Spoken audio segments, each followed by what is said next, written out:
Good morning, everyone. Janie here. Welcome back to my garden and welcome to my June monthly garden tour. This is for my front garden. This is going to be a little bit different of a video today because I was out here sitting in my rocking chair, drinking my coffee, and I just cannot get over how beautiful the light is this morning. It is about 5:45 in the a.m. We have been getting up early, my husband and I, to get out into the garden before it gets too hot. But one of the things I love about getting up early is the morning light. It makes everything look so beautiful. And I knew I wanted to film my garden tour today. And when I saw the light this morning, I just had to grab my camera and I just had to go. So let's get started with my front June garden tour. So while I'm up here on the front deck, let me show you these hanging baskets. These hanging baskets are so beautiful and it added so much color for very, very little effort. I picked up these hanging baskets from Fesser Nursery. They grew them for my Park Winters / Proven Winners pop-up event, and these were left over, so of course I had to take them home. They have the Supertunia Bordeaux, Supertunia Limoncello, and then hiding, not kind of getting a little taken over by the Supertunias, is the Superbina, I think it's Plum Wine. I think that's the one. But it's just a very beautiful, beautiful color combination, and it looks so good up here on the pergola. Right behind the hanging baskets, the other thing that we worked on this month is my front porch. I had Kate David, landscape designer and container specialist, come to my home. It was actually for the pop-up as well, and she helped me redo all these pots up by my front porch, and they are stunning. I am so happy with them. First off, I have two big coral bark maples. Now, I know someone's going to point out how this one is crooked, and I know it's crooked, but I kind of like it being crooked. I kind of like it being a little bit wonky, and it's going to grow up and over the door, and I think it's really pretty, and I almost want this one to get a little crooked as well. Underneath the coral bark maples, I have Surefire Rose Begonia. That is one of my absolute favorite plants. The reason why I love it so much is it can take sun, it can take shade, it doesn't matter what you do to it. It's perfectly happy, and I think it plays really well with other plants because of the dark foliage it has. Like you can see there, I have Goldilocks Creeping Jenny underneath that one, and I just think it is an absolute stunner. Over here, I have Endless Illumination Browalia, giving us a little bit of pop of color here in these pots, along with the Surefire Rose Begonia. And that's kind of what Kate and I were talking about with these pots. We didn't want to go overboard with color. We wanted it to be a little bit more subtle, especially with these gorgeous terracotta pots. And I'm just obsessed with how it turned out. I think it just looks absolutely incredible. Coming out this way onto the patio, you can see our checkerboard patio. These are just concrete pavers, and then it has 3/8" decomposed granite in between each one. We actually did this a couple months ago. We installed this. The thing that we did this past month, just a couple days ago actually, is we sprayed gravel glue on the decomposed granite. And let me tell you, that was a game changer, because this granite kind of was getting all over the place. You can see it's still happening a little bit. We have to do, we've only done one layer so far. We have to do another layer, but the gravel glue just made it did what it said it would do. It just made it stick without spreading all over the place whenever we walked over it. And it really, it doesn't look too off. I was a little worried about the gravel glue, like literally looking like glue, looking like I shellacked the gravel down, and it didn't. It looks so good, and I'm really happy with it. Okay, the big thing that is happening this month that I am obsessed with, incredibly obsessed with, is my front zigzag planter. So when we moved into this home, we had this zigzag planter. It was planted like this cream, this ugly, dirty cream color. And I immediately thought like, oh, I'm getting rid of that ASAP. I do not want that zigzag planter. But then my friend Robbie came over. Well, first of all, we painted it. This is Slate by Bear. The color, that's the same color that we painted my fence as well as all the trim around my house. First, we painted it, and that made the zigzag planter so much more enjoyable for me. Then when Robbie came over, we planted these purple fountain grasses in it, and I think that changed everything. I don't know what it is about these purple fountain grasses. I think that we planted them in a line, even in the zigzag planter, so it takes away the zigzagness of the zigzag planter. But just the height and the movement of these purple fountain grasses, I can't imagine not having purple fountain grasses in this zigzag planter because I enjoy it so very much. So these I will cut back usually in about January to a couple inches and then wait for them to grow. And they only take a couple months for them to grow, and then I get to enjoy them for the whole entire year. And I am just obsessed with them. So in contrast to the purple fountain grass, I have the Dichondra Silver Falls, which is this blue kind of drapey plant. And this is another perennial for me here in Zone 9B. And these I planted last fall as well. They overwintered, and now they are just growing everywhere. And I just love it because to me, it looks like it's just, it can't even contain it. The zigzag planter can't even contain it, and it's spilling out, and it softens the lines of the zigzag planter, and I'm just obsessed with it. In between, we have the Artist Blue Ageratum, which is a beautiful blue color. This is from Proven Winners. This plant I love because this plant will bloom absolutely all season long, and it's one of those colors that you can really see from far away. It really pops. And this combination, I know it's not the best combination with these pansies right here, simply because pansies are a cool season annual and the Artist Blue Ageratum is a warm season annual, but the combination I absolutely love. And I can't bring myself to take out these pansies yet because they're still looking good. Look at this. They still look absolutely beautiful. They're getting a little bit washed out. They were more purple than that. But man, I had no idea that they would last so long. I thought they would have been done a month ago, and they are just going strong. I'm just loving it. Finally, for the zigzag planters, the star of the show, well, maybe not the star yet, but it will be the star of the show as it grows. This pink Superbena is called Superbena Pink Cashmere. It is a new one this year for Proven Winners, and it has become one of my favorite plants. It's right up there with Supertunia Vista Bubblegum. I just love this soft pink color.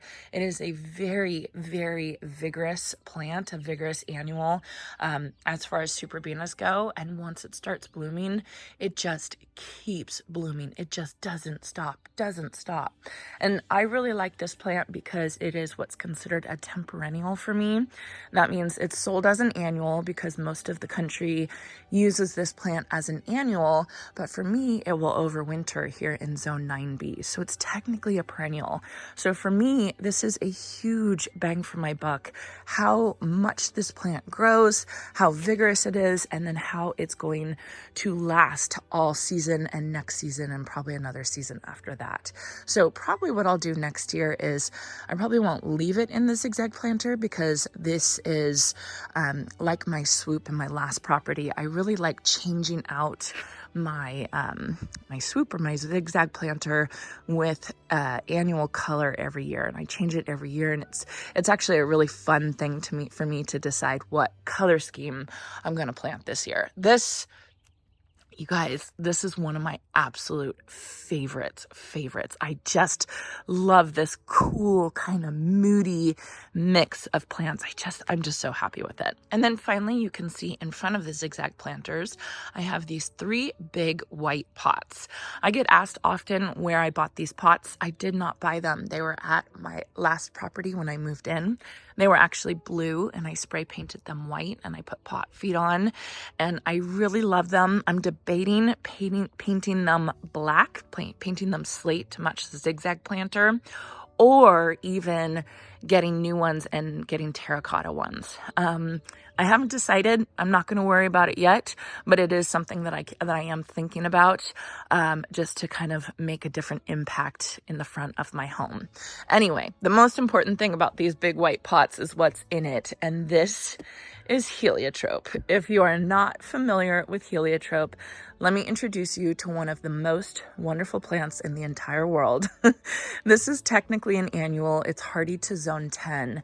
It has this gorgeous veined, deep, dark green foliage, but you can see what the most amazing thing is about heliotrope, and that is the blooms. And then you can't see, or you can't smell.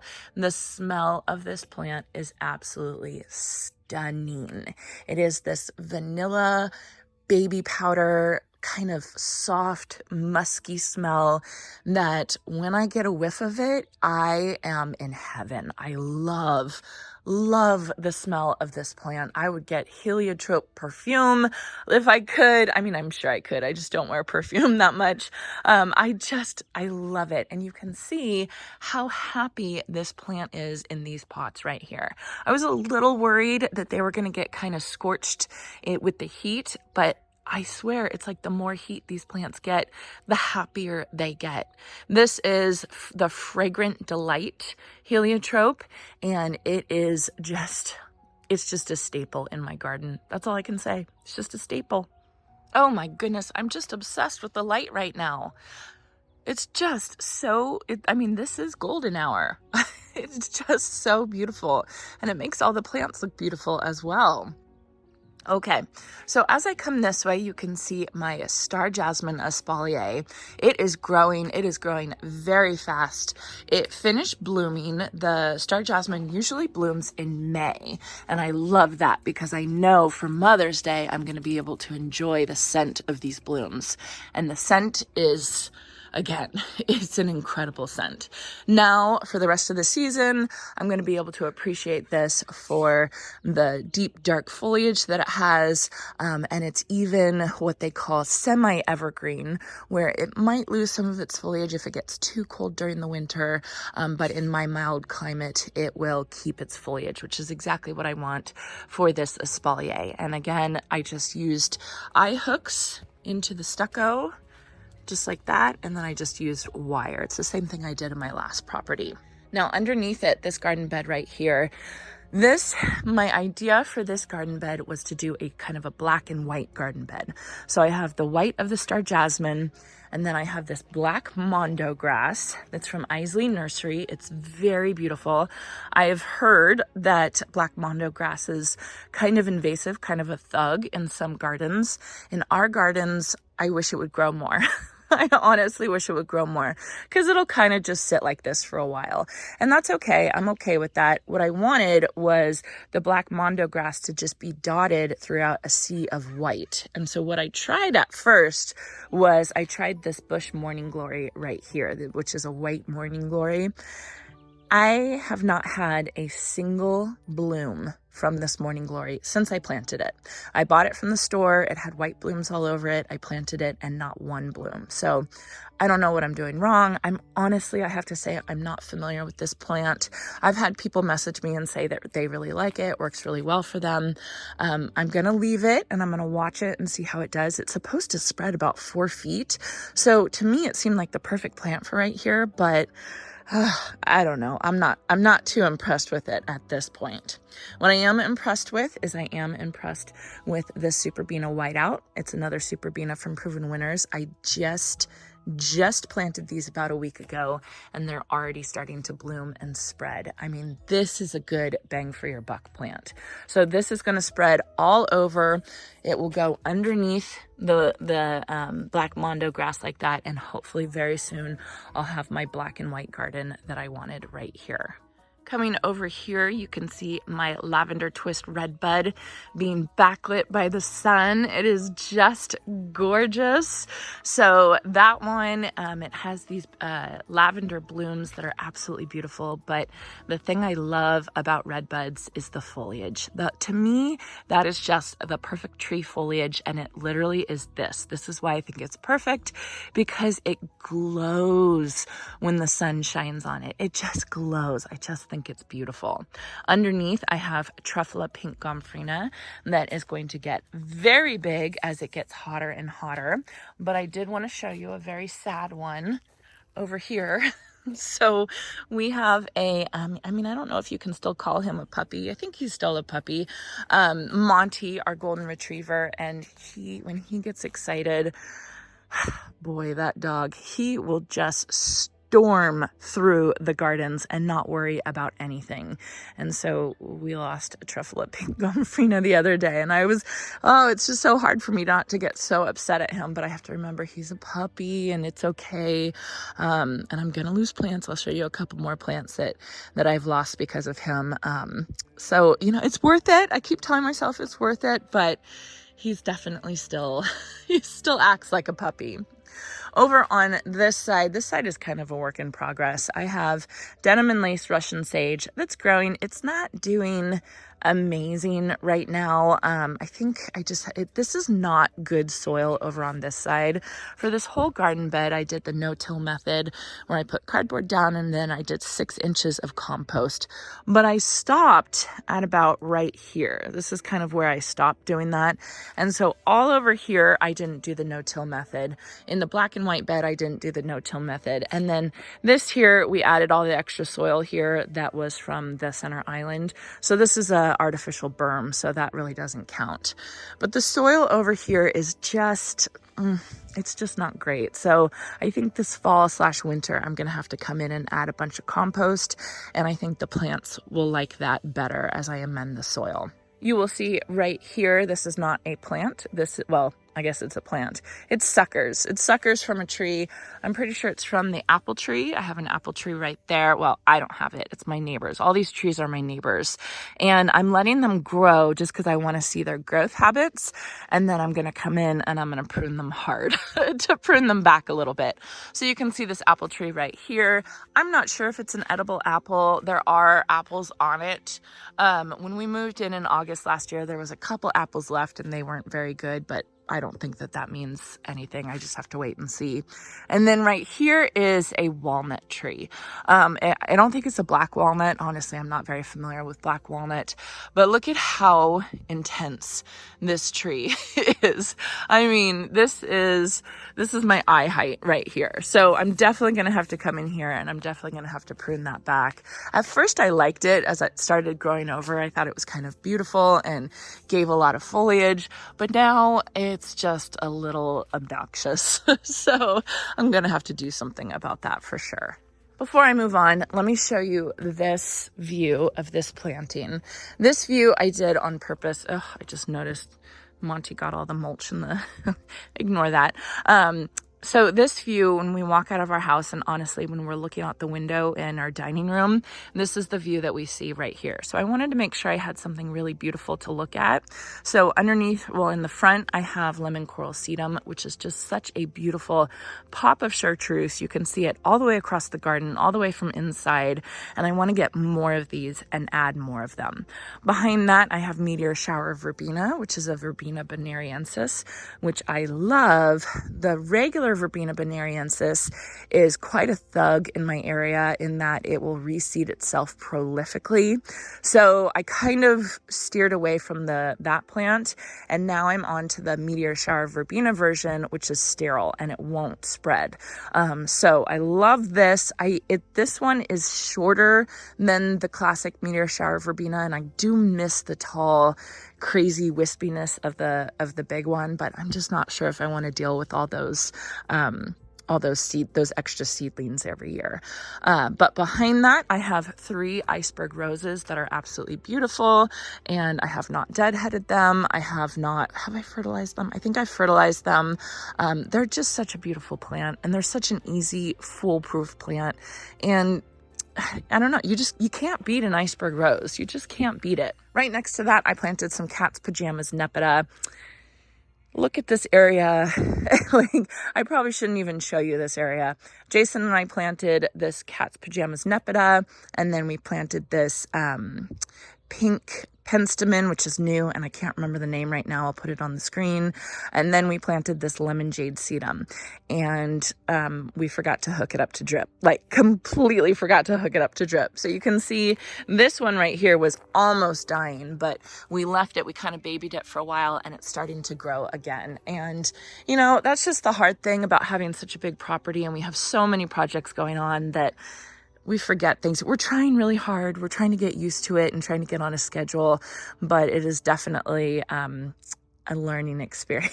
So these poor plants went, I think they went a week and a half without water after we planted them. Yeah, so we'll work on that. Oh, there's the culprit. Monty, did you see what you did to my gomphrena? Goodness. So what Monty's looking at right now, this is the Miss Molly butterfly bush. It is just a stunner. This is a baby. It's going to get 4x4, and it has these beautiful saturated pink magenta bloom heads on it, and it's just such a fantastic plant. And I'm considering planting 2 more to have kind of like a trio of them. I think that'll be pretty. Maybe even 5. Wouldn't that be pretty? It'd be a lot, but I think it would be really, really pretty. Behind it, I have my hot and cold Kniphofia, which is not looking like much right now. They're new baby plants. I had someone contact me and ask why their Kniphofia wasn't blooming a ton. And when you just plant Kniphofia, you have to give it time. As it grows up, it will start sending more and more bloom stalks out, and keeping it deadheaded is the right thing to do. But you can see I have not done that yet, so I definitely need to get on that. So right up here, I'm on the other side of the poor cat's pajamas nepeta garden bed right there. This is whirlwind blue scavolo. I planted a whole thick swath of it, and as the season goes on and as it gets hotter, this plant is going to get brighter. It's going to get more covered with flowers. It is just one of those plants that loves the heat. So it's absolutely perfect for my garden, as is the plant behind it, which this is Banana Cream 2 Shasta Daisy. Oh, you guys, this plant is a stunner. It is an absolute stunner. Can you see all the buds that are on this plant? I mean, it is just going to be absolutely covered with these beautiful white and creamy yellow flowers. I just am obsessed with Shasta daisies. I just love them. They're so beautiful. And the varieties that Proven Winners have cultivated are just, they are absolute winners. I'm going to pan over here to the other side of the garden bed, or the other side of the pathway, and I want to show you, I have a whole bunch of more Surefire Rose begonia. So as the sun comes up, you'll see this orange tree, which was here when we moved in. It is such an established orange tree. It's so beautiful, but it does cast quite a lot of shade in this whole garden bed right here. And you know, it's kind of one of those areas that's kind of difficult, and it's like, okay, it's shade, but then in the afternoon it's full, intense, crazy sun. And so it's always hard for me to think about what I'm going to plant in those areas. And Surefire Rose begonia is always my answer for a garden bed that has kind of funky lighting issues. So I just planted them right now. They're growing. They're going to be absolutely beautiful, and just probably next month, probably my next month garden tour, they're going to be amazing. If you hear the goats next door, those are my neighbors. It's feeding time. So every morning feeding time and every evening feeding time, things get really exciting around here. So if you hear that in the background, that's what it is. I wanted to show you my new oranges. When I harvested all the oranges off this tree this past season, I had so many. First of all, my family and I had fresh squeezed orange juice pretty much every single day in January this year. And then we had tons of extra oranges, and then we gave away just bags and bags and bags and bags of oranges. So it's very exciting, and it's exciting for me to see the new baby oranges on this tree, because that means I'm going to get more orange juice, which is very, very exciting. Okay, let me step out into my driveway over here because I want to show you this garden bed from right here. This is the sight line, the main sight line of this garden bed, because from right here, this is what I see when we're sitting on our front porch in our rocking chairs. This is a garden bed that is very, very visible just because of the certain sight lines that we have from our front porch. So I wanted to make sure that I planted something very bright, very saturated colors in this garden bed. So you can see it right up front. I planted a swath of Superbena Cobalt, which is one of those super, super bright plants. And it's just going to grow and it's just going to mound up and it's just going to be beautiful. Behind that, you can't really see right now, but I have a luscious lemon tart lantana. As it grows up, it's going to be, again, a big mound of yellow. Behind that, I have some Plain the Blue salvia, which is one of my favorite. And now I have to show you all something very disappointing, and I don't know what to do about it.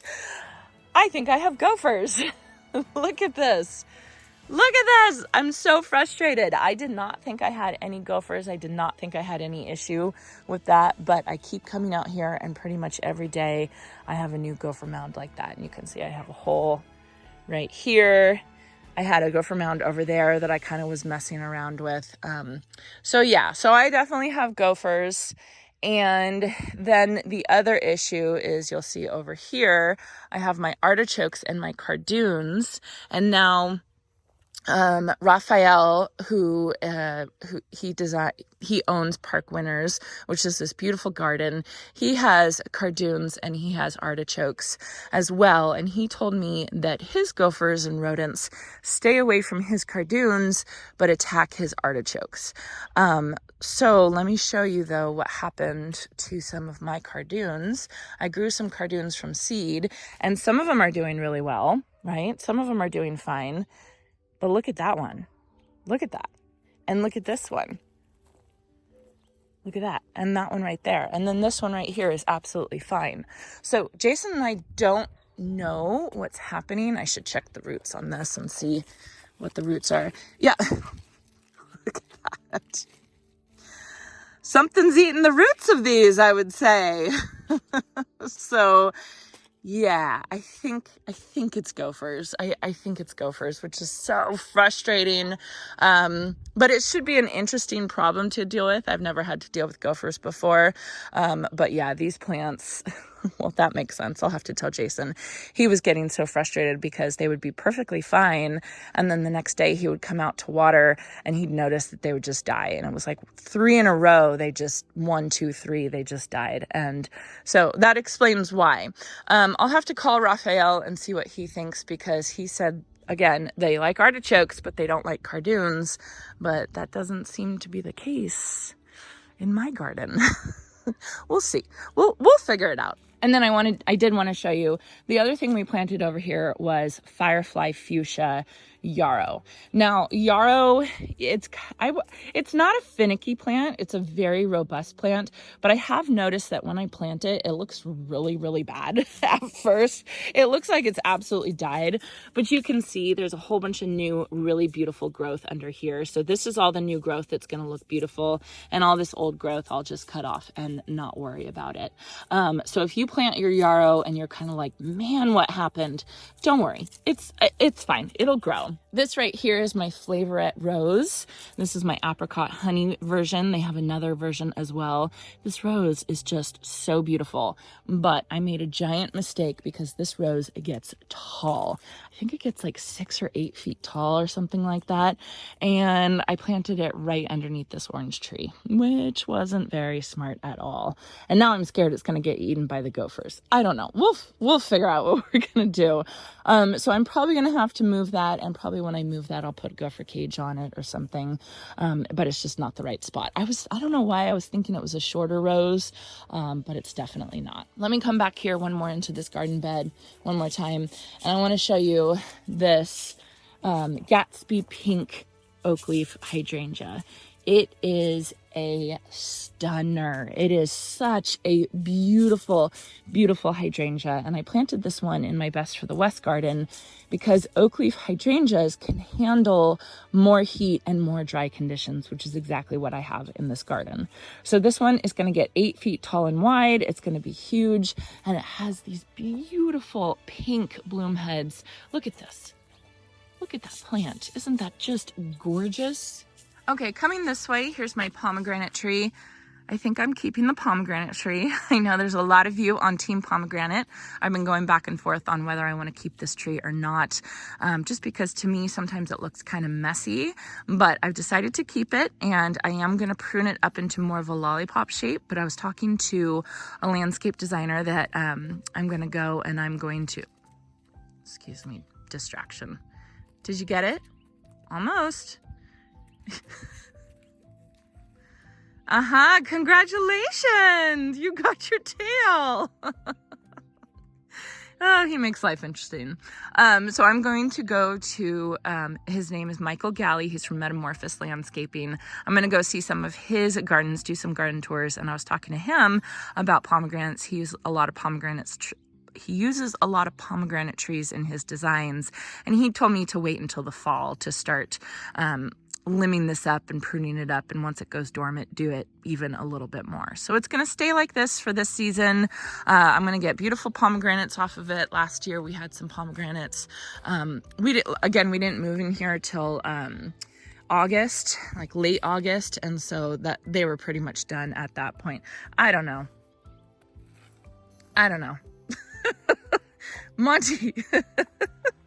The last thing I want to say about this garden bed, for those of you who watched my garden tour at Deb Cozy's home in San Diego area, she had a ton of Breath of Heaven Coleonema. And I used to have Breath of Heaven in my last property. I have some back by my greenhouse, but I think I want to plant a lot of Breath of Heaven here, just like a couple of them dotted along in this garden bed. I think that will really help with the sightlines. I think it'll bring a pop of color.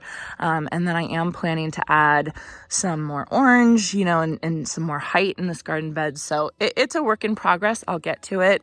But I do have some fun ideas, and I'm excited to get them implemented. All right. And then coming over here, currently, this is my favorite garden bed, and this is my favorite view of my favorite garden bed. Look at this. Look at how beautiful this is. I love color. This is color. This is what I imagined this orchard / Best for the West garden would look like. I just imagine it to be just intense color. So as you all think of or imagine what this whole garden is eventually going to look like, that I'm trying to take it towards, I'm trying to take it towards this. I want the whole thing just to be a mass of this saturated bright color so that you can see it from a mile away. I just want it to be throwing up color, basically, is what I keep saying. So how I design my gardens, I kind of have a loose idea of what I want to do, but it's more on feel, and it's more on sight, and the ideas kind of come as the season progresses. So how this garden bed started is I knew I wanted to start off with the orange and purple combination back here, and that was with the orange blaze Nyphophia. Behind that, I have the denim and lace Russian sage. And then in front of the orange blaze Nyphophia, I have the cat's pajamas Nepeta. And that was just beautiful. But I had to add something else more than that.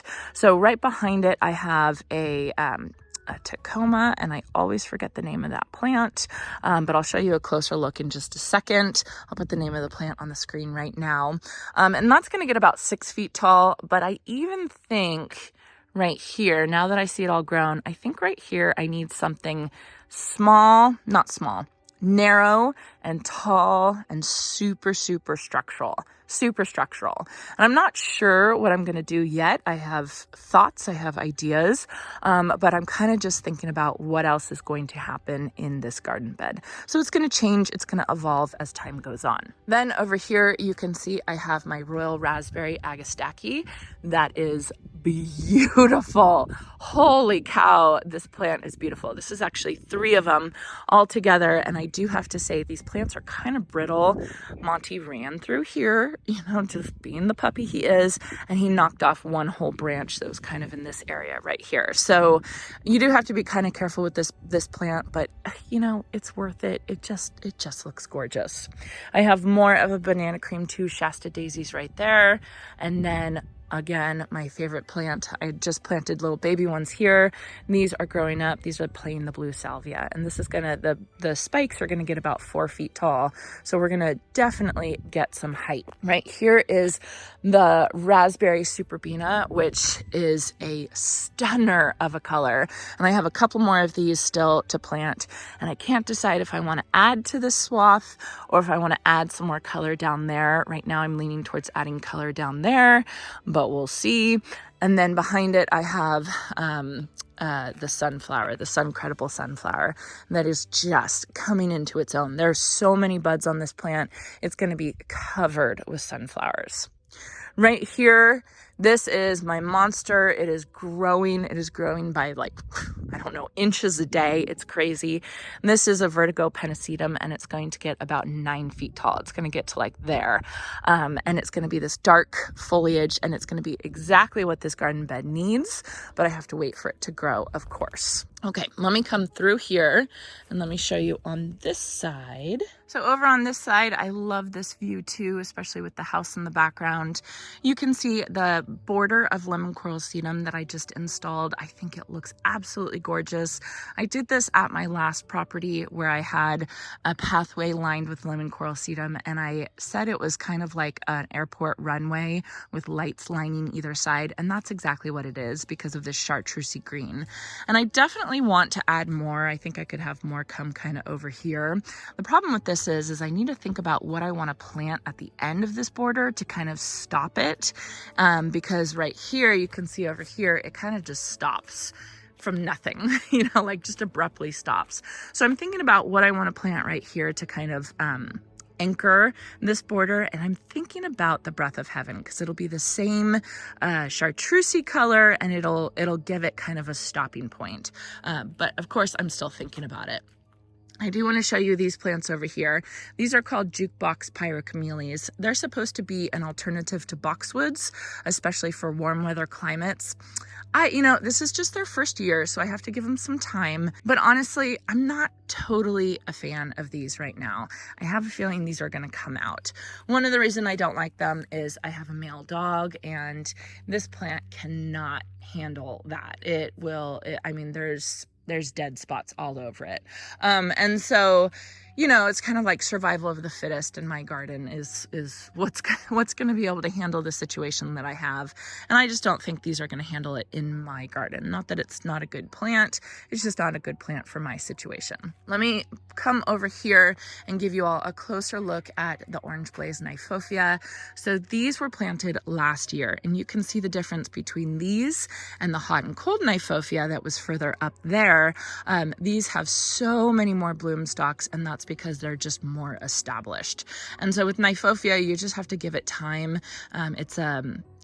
Is it a rhizome or is it a bulb? Anyway, it's one of those plants that needs to get established before it really starts performing really well. Behind that, I have my Russian sage, which is the denim and lace Russian sage that is just the most beautiful purple color. I love it.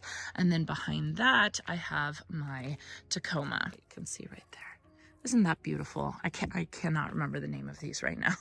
So this right here is my fig tree. It is already loaded with figs, but you can see I did not prune it this past season, and you can see what happened when I didn't prune it. It kind of looks funky. I hurt my foot last fall and winter, and I was in a boot, and so there's no way I could have gotten on a ladder.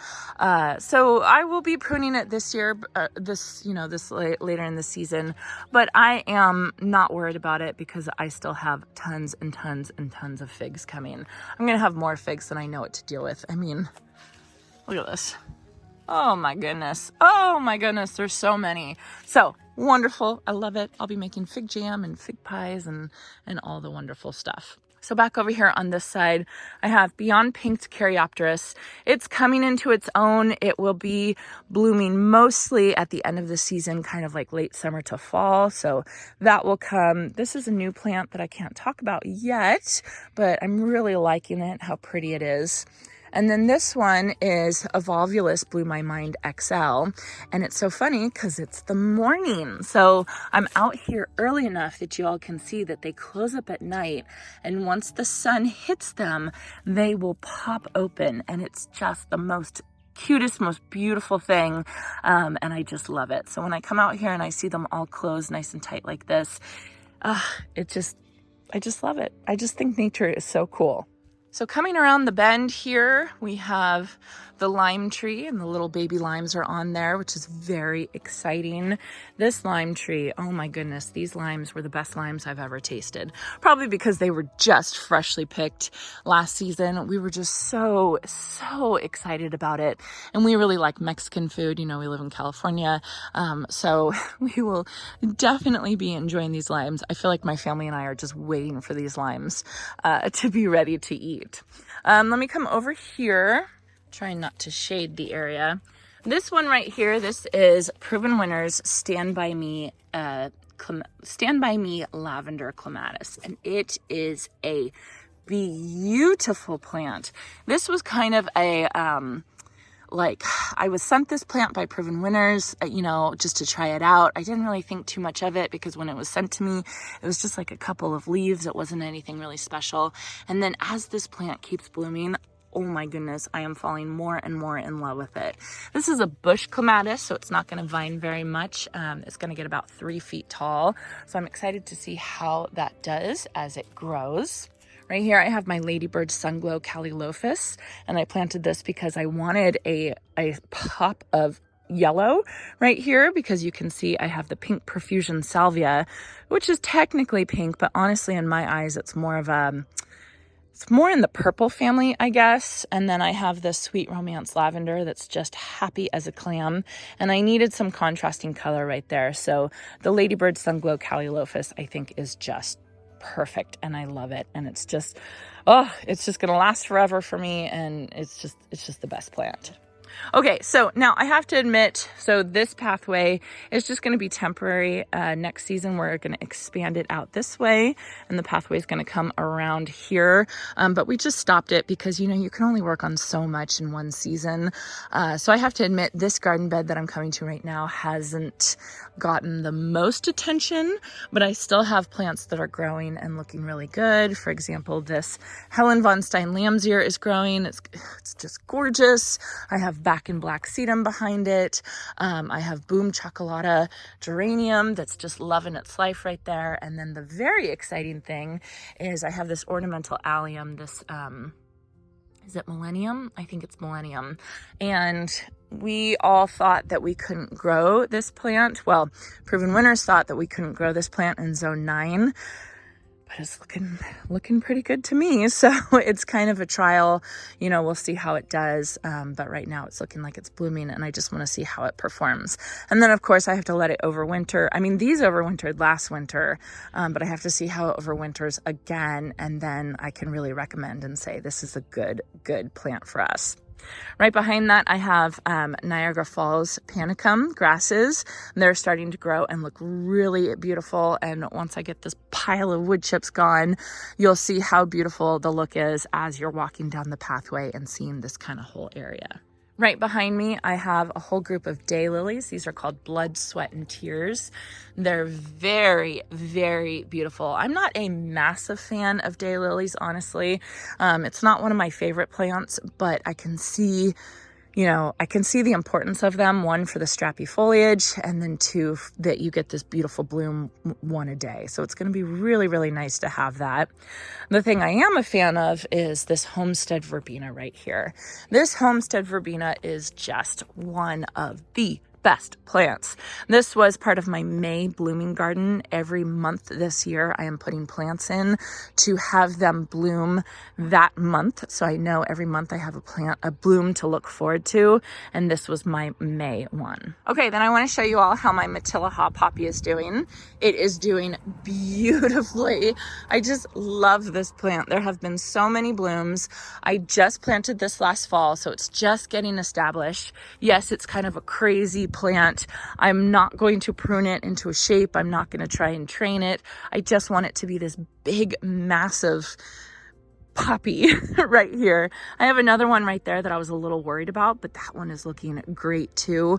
And I do need one more. I had bought one more and then it died in the can. So, and again, these you want to plant in the fall. It's really important to plant these Matilaha poppies in the fall.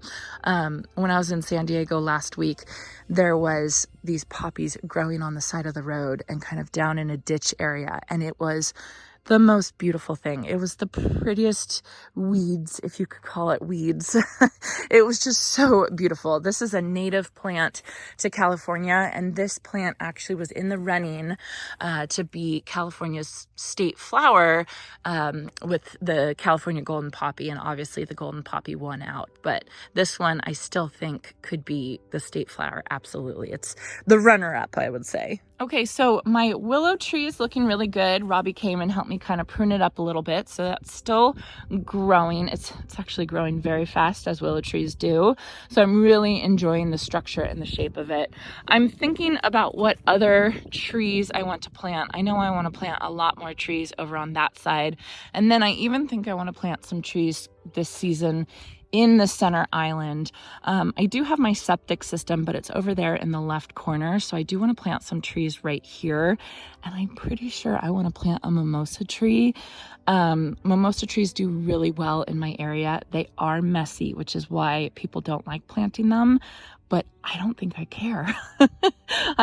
Right now I'm just obsessed with mimosa trees. So I definitely think that is a plant or a tree that I want to add to my tree collection. And I know how important it is to make sure that you plant your trees first so that they can start growing. But I also don't want to make a mistake and pick the wrong tree. One tree that I know I didn't pick the wrong one. This is the 7 sunflower tree, and it gets about 10 feet tall and 10 feet wide.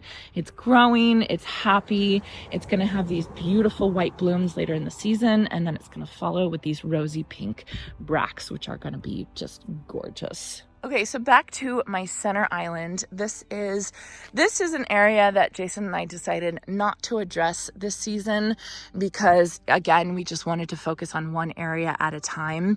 But when I saw all the empty space, I thought, oh, well, I have to plant something.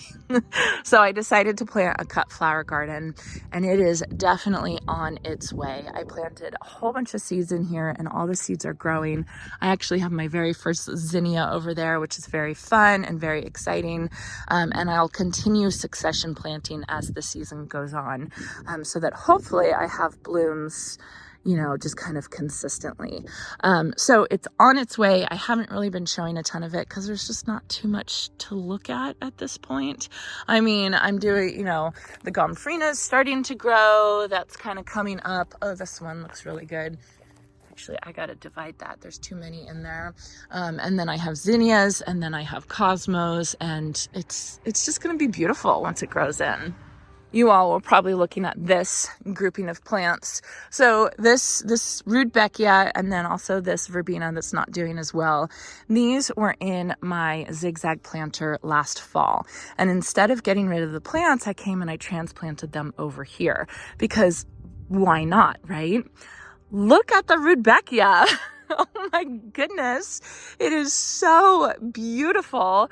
I think maybe this fall I'll dig it up and I'll go plant these over into the orchard garden or maybe not. Maybe I'll just leave them right there. I don't know, but they are just so beautiful, and we have been neglecting them. We haven't been doing anything with them, and they are just thanking us for that. Maybe they're thanking us for saving them. I don't know.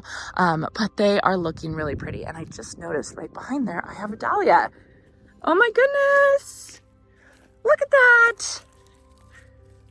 Oh, Probably should have pinched it because it's so short, but I don't care. Look how pretty it is. Okay, this raised bed is still kind of nothing to talk about.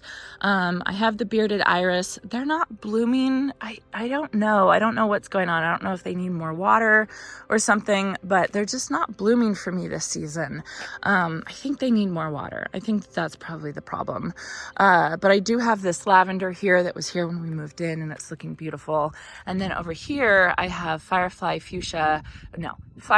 Peach Sky Yarrow, and you can see how good yarrow does. Again, this is another plant that I've just been neglecting. They are on drip, but I'm just not doing anything with them, and they just look beautiful. So not too much going on over here in the long border. My crepe myrtle looks like it should be starting to bloom pretty quickly. I do have my Monterey cypress right there, and this is one of the plants that I was thinking about putting in my purple and orange garden bed, kind of in the back, but I haven't quite decided yet. I do want to show you all my neighbor's oleander. I'm trying not to show any of their house or anything, but look at that beautiful bank of oleander, pink magenta oleander. It's just so beautiful. And you know, like, I'm just too scared to plant oleander in my garden.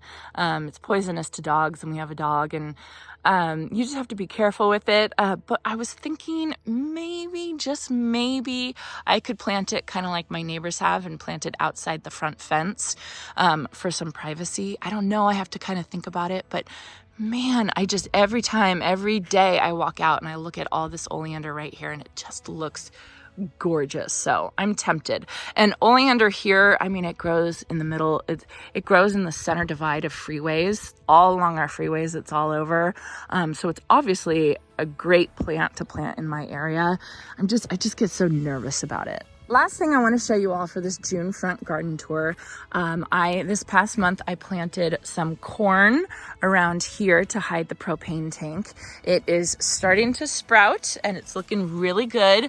I've ordered another pack of seeds of this corn because I didn't get all back here. I ran out of the corn kernels, so those should be coming soon, and then I will plant those up.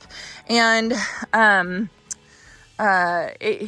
it's supposed to get about 6 or 7 feet tall, which I think will be pretty. It's just a temporary fix. It's a temporary disguise for this propane tank. First of all, we cannot paint this. A lot of people suggest to paint this to disguise it. We rent this, and one of the stipulations is that we are not allowed to paint this. And then we are not allowed to bury it because we have our septic system right underneath it. We do want to move it to another place, but the cost of that is prohibitive right now. So right now I just want to kind of disguise it, and I will be doing something. I really like the idea of kind of making it look like a little garden shed or a little cottage or something like that around it. I don't know. I will find something to do, but for right now I'm just growing the corn to disguise it just for fun. It was cheap. It cost a couple bucks to get a pack of corn. So I'm going to do that. I am doing that. And then over here on the berm, this other berm I have pumpkins growing, which is so fun. So I have to thin these out, but I'm growing little baby pumpkins, weeby littles that my kids can paint, and then bigger ones, the champion ones that my kids can carve. And I cannot tell you how excited I am to be growing pumpkins for my kids for Halloween. I don't know. I mean, I know why. I know why I'm so excited about this, but it's gonna be so fun. So I really hope that we get some fruit from it. I hope that it works. I hope that timing's right. I've never grown pumpkins before. We'll have to see, but just seeing them pop up so easily like this gives me hope. Okay, everyone, so that is going to be it for June's front garden tour. I'm sorry I'm not showing my face, but again, I am not camera ready right now because it's early in the morning. I think it's probably about 6:45 right now. It's one of my favorite things to get out into the garden this morning, and this morning was just so beautiful. I had to grab my camera and I had to show you all how good it looks. So anyway, I hope your summer is going well. I hope your garden is coming along, and I hope you all had a chance to get in your garden today.